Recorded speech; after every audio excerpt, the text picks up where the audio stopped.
अस्सलाम वालेकुम। वालेकुम अस्सलाम। मेरा हाल ठीक है, आगे काम की बात करो। आज मैं 3 टॉपिक लेके आई हूँ। एक बाबर आजम 100 नहीं कर सके, दूसरा पाकिस्तान वर्सेस साउथ अफ्रीका, तीसरा इंडिया वर्सेस वेस्ट इंडीज। पहले बात करते हैं, वेस्ट इंडीज ने फॉलो ऑन खाने के बाद आज बेहतर बैटिंग की है, क्या लगता है? यार ठीक है, कैम्बल अच्छी कर गए, शे होप अच्छे कर गए हैं। शे होप तो खैर इनका बहुत डेकोरेटेड प्लेयर है और ज़बरदस्त टेक्निक है, तीनों फॉर्मेट खेलता है वो। तो उससे मैं उम्मीद कर रहा था कि इस टेस्ट सीरीज़ में, ऑफ कोर्स ये उम्मीद नहीं कर रहा कि वेस्ट इंडीज़ कहीं पे इंडिया को फाइट देगा या मैच बराबरी पे आएगा।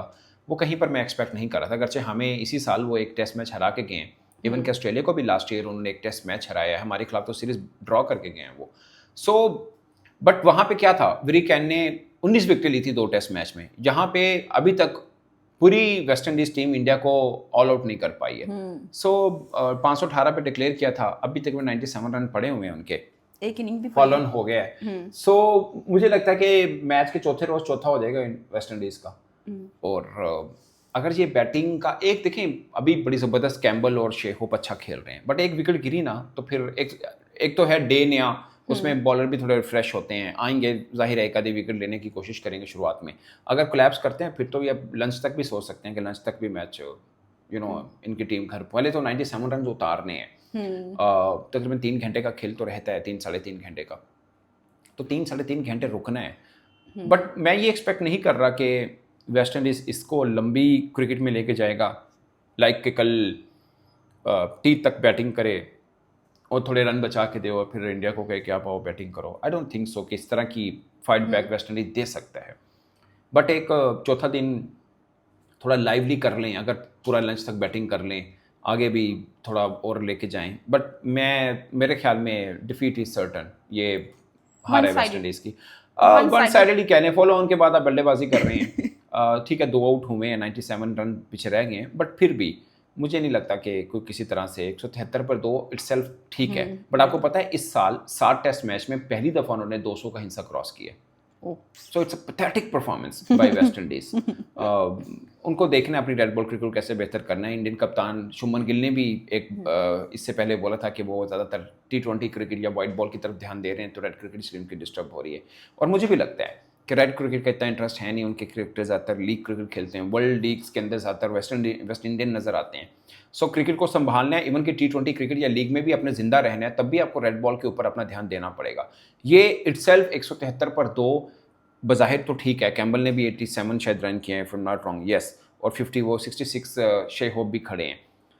बट ये 1-2 इंडिविजुअल ब्रिलियंस हैं जो कि आप कह सकते एक्सपेक्ट कर सकते हैं। मैं वैसे एथेंजे से कर रहा था एक्सपेक्ट कि ये लड़का एक अच्छा है, वो जरा खेलेगा। आपको पता है अंडर 19 ये शुभमन गिल के साथ खेला हुआ है। Shubman Gill second highest run getter था, ये फर्स्ट हाईएस्ट रन गेटर था अथनाजे शायद, मैं प्रोनाउंस गलत कर रहा हूँ। इसके 418 रन थे, 200 था। तो ये वेस्ट इंडीज का दूसरा बल्लेबाज ऐसा है जिसने अंडर 19 में 2 सेंचुरी, किसी एक टूर्नामेंट में 2 सेंचुरी की है। सो अच्छा एक प्लेयर है वो, बट इसको अभी जाहिर है एक टफ कंडीशन में एक अच्छी इनिंग खेलना इस पर ड्यू था। तो यही है, एक चौथा दिन कितना इंटरेस्टिंग हो सकता है, बट चौथे से पांचवा मैं एक्सपेक्ट नहीं कर रहा। अच्छा, ये तो हो गया India versus West Indies one sided. लेकिन कुलदीप यादव ने 5 विकेटें ली हैं पहली इनिंग में। हाँ। और उनका 5वां फाइवर है, और 2018 में लास्ट टाइम वो वेस्ट इंडीज के खिलाफ भी लिए थे उन्होंने विकेट्स। मगर कुलदीप यादव के बारे में ना एक बड़ी इंटरेस्टिंग चीज़ है, कुलदीप को कभी खिलाते हैं कभी नहीं खिलाते, कभी खिलाते हैं कभी नहीं खिलाते, टीम में होते हुए भी नहीं खेलता बाज़ दफा। मैं बताता हूँ आपको। इन्होंने सबसे पहले जो डेब्यू किया था 2017 में टेस्ट का किया था, बाद में वनडे T20 खेले। अच्छा। लोग इनको T20 या वनडे का ज़्यादा देखते हैं, लेकिन बेसिकली टेस्ट इनका ये था। फिर 1 साल के बाद जाके 2018 में मौका मिला। 2018 में इन्होंने 3 मैच खेले, लाइक चौथा मैच 2018 में खेला, चौथा टेस्ट मैच, ठीक है। फिर 6 टेस्ट मैच 2019 में खेला, फिर 7 2021 में खेला, फिर 8 2022 में खेला, फिर 9 2024 में खेला। सो बेचारे को ना हर साल में जाके एक आधा टेस्ट मैच मिलता रहा है। उसकी बहुत सी वजह ये भी है कि जब सीना कंट्री में जाएंगे तो जाहिर है आपको चाइना में नहीं चाहिए होता वहाँ पे। कहीं पर ये पहले यशवंत के साथ जाते रहते, अभी बॉर्डर गावस्कर में जब यशवंत ने रिटायरमेंट अनाउंस की थी तब वो थे वहाँ पे। सो ये एक चीज़ है, बट अच्छा बॉलर है, 5 फाइवर हो चुके हैं उसके। बट आई होप के आइंदा जो सब कॉन्टिनेंट के अंदर खेला जाएगा उसमें तो रेगुलर हिस्सा होगा। हाँ, होता भी है, लेकिन इसको खिलाते नहीं है, इसको रेस्ट करवाते हैं। अच्छा जी, पाकिस्तान वर्सेस साउथ अफ्रीका, किसके नाम करेंगे आज का मैच? यार मैं पाकिस्तान के नाम करूंगा टू सम एक्सटेंट नहीं, टू वेरी एक्सटेंट आप कह सकते हैं, क्योंकि बट अगेन हम ये बिलीव, मतलब मैच देख रहे थे ना, हम उस सोच में थे कि पाकिस्तान ने वेस्ट इंडीज़ के खिलाफ, इंग्लैंड के खिलाफ टर्निंग ट्रैक बनाए और पिच में स्विंग, वो टर्न मिलेगा और ये वो मिला, स्पिनर्स को थोड़ा सा बेहतर मिला।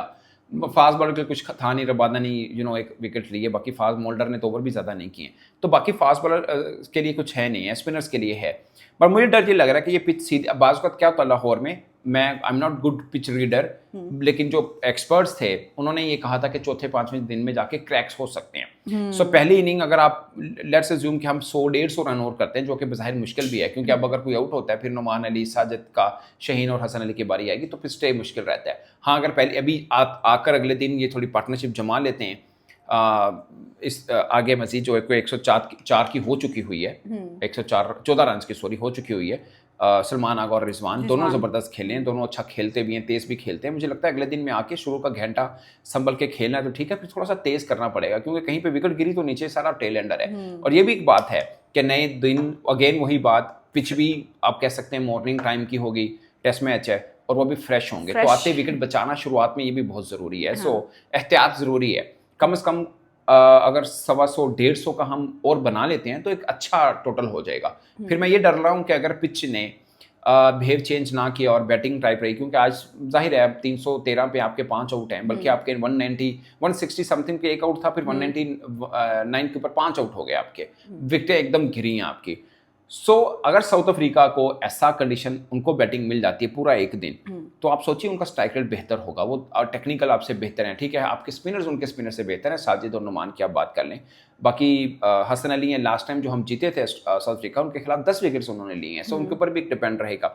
बट सबसे पहला काम यह है कि सलमान आगा और मोहम्मद रिजवान जो हैं उनको पार्टनरशिप थोड़ी और बढ़ानी पड़ेगी, ये 50 को 600 में लेके जाना है आपको। तो बाबर आजम का आज आउट यार, बाबर आज आपको पता कितना क्राउड आया था, क्योंकि एंट्री फी कर दी गई, ठीक है, लेकिन गेट 2 खोले थे इसलिए लाइन लंबी लगी, बज़ाहिर लगा कि बहुत रश है, बट अगेन 8-10 हज़ार लोग तो होंगे आई गेस।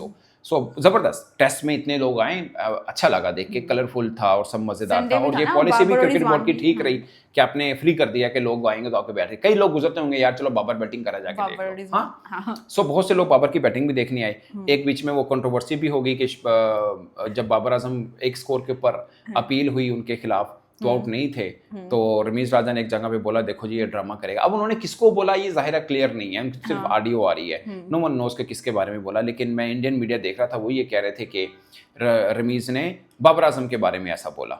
सो ये तो आपकी एक्सपेक्टेशन है, क्योंकि बाई चांस उस वक्त वो हुआ सीन, वो हुआ था। वैसे रमीज बाबर को बहुत पसंद करते हैं, उनका बहुत फेवर करते हैं। सो मैं इसको इस तरह से नहीं ले रहा कि उन्होंने बाबर आजम के बारे में बोला, क्योंकि वो कमेंट्री पे नहीं बैठे थे, वो थोड़ा दूर डिस्टेंस पे थे।